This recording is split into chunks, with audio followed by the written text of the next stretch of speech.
Hey everyone, welcome back to the channel. Today I'm going to show you how to clean your window screens. Over time, window screens can accumulate dust, pollen, and other debris, which can block airflow and make your windows look dirty. But if you don't do it right, you'll have an ugly mess to clean up.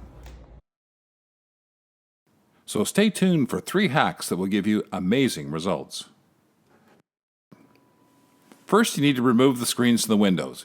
Sometimes this can be a little tricky, but most screens can pop out easily. Just be careful not to damage the frame. Next, and this is a step you don't want to miss, take a vacuum with a brush attachment and gently vacuum both sides of the screen. It's really important to do this step thoroughly. Think about it this way, you wouldn't wash a floor that's covered in dust because you just moved the dirt around, right? The same principle applies to your screens. Vacuuming first ensures you're removing the loose dust and debris instead of just pushing it around when you get to the washing step.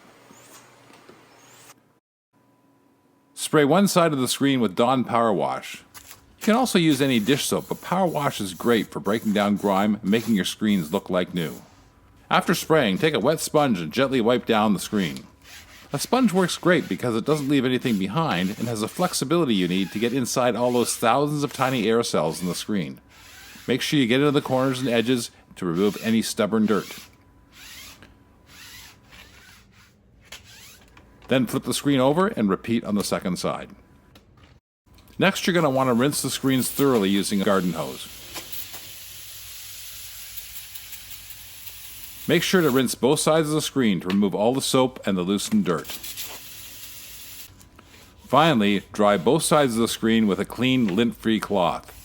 Avoid using paper towels, as these will leave tons of fibers on the screen that will immediately start attracting dirt.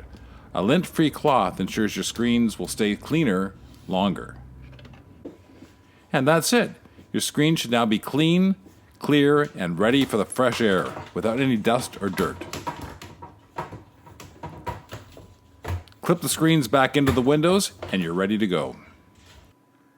If you found this tutorial helpful, please give it a thumbs up, subscribe to the channel, and leave a comment below. Thanks for watching, and we'll see you next time on Amazing Home Hacks.